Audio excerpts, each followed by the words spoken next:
नमस्कार, आपण पाहता स्टार वन महाराष्ट्र न्यूज, जनसामान्यांचं निर्भीड व्यासपीठ। आजच आपल्या चॅनलला लाईक करा, सबस्क्राइब करा, शेअर करा। चेन स्नॅचिंग करणाऱ्या विधी संघर्षग्रस्त बालकांकडून एकूण 8 गुन्हे उघडकीस। उपनगर पोलिसांची कारवाई।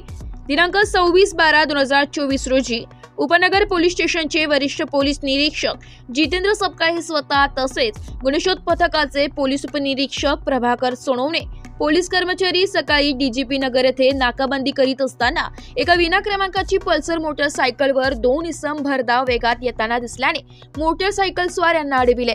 त्यांना त्यांच्या ताब्यात असलेल्या मोटरसायकल बाबत खुलासा करता येत नसल्याने त्यांना उपनगर पोलीस स्टेशन येथे आणून अधिक विचारपूस करता त्यांनी सदर मोटरसायकल सातपूर परिसरातून चोरी केल्या असल्याबाबत कबुली दिली आहे। सदर मोटरसायकल स्वार यांना त्यांचे नाव विचारता त्यांनी त्यांचे नाव कळून त्यांचे वय 16 ते 17 असल्याचं कळून खात्री करता ते विधी संघर्षित बालक असल्याची खात्री झाली आहे। त्यांनी म्हसरूळ पोलीस स्टेशन हद्दीत दिनांक 12/12/2024 रोजी चेन स्नॅचिंग केले असल्याचं कबूल केले।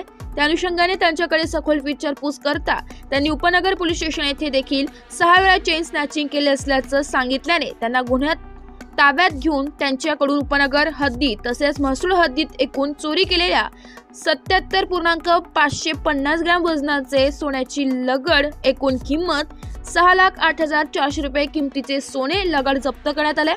मात्र या विधी संघर्षित बालकांनी चोरलेले सोने कोणाला दिले हे मात्र समजू शकले नाहीये। पोलिसांनी 6 लाखांचे सोने सोनाराकडून हस्तगत केली की त्या संशयितांकडून हे मात्र संशयाच्या भोवऱ्यात आहे।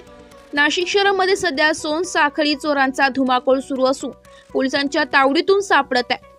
मात्र चोरीचं सोनं घेणारा सोनार कोण आहे हेच उघड होत नाहीये। संशयित सोनसाखळी चोर हे पुन्हा पुन्हा चोरी करतात आणि त्याच सोनाराला देतात, त्यामुळे कुठेतरी सोनं घेणाऱ्या सोनारावरती पोलिसांचा वचक कमी झाला आहे की काय? त्यामुळे पोलिसांनी चोरीचं सोनं घेणाऱ्या सोनारावरती कठोर कारवाई करावी अशी मागणी नागरिकांकडून होत आहे। सध्या उपनगर पोलिसांनी केलेल्या कारवाईवरती परिसरातील नागरिकांनी आनंद व्यक्त करत उपनगर पोलिसांचे कौतुक केले। स्टार वन महाराष्ट्र न्यूज साठी प्रतिनिधी इरफान पठाण, नाशिक।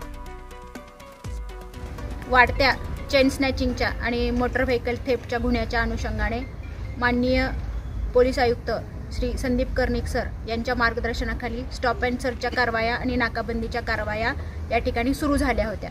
सदर कारवायांमध्ये उपनगर पोलीस स्टेशनला यश मिळालेलं आहे।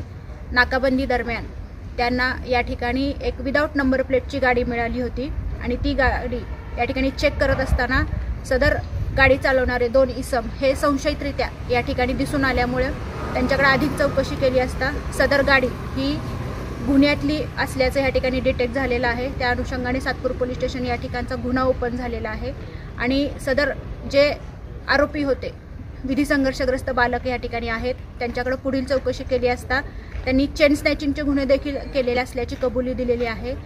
साधारणतः 7 गुन्हे या ठिकाणी ओपन झालेले आहेत। 6 गुन्हे उपनगर पोलीस स्टेशनचे आहेत, 1 गुन्हा म्हसरूळ पोलीस स्टेशनचा आहे। अशा पद्धतीने जवळजवळ 77 ग्रॅम सोनं या ठिकाणी रिकव्हर झालेलं आहे आणि या सर्वांची किंमत ही साधारणतः 7,18,000 रुपये या ठिकाणी आहे। त्यापैकी सोने हे 6,08,000 रुपयाचं सोनं या ठिकाणी जप्त झालेलं आहे।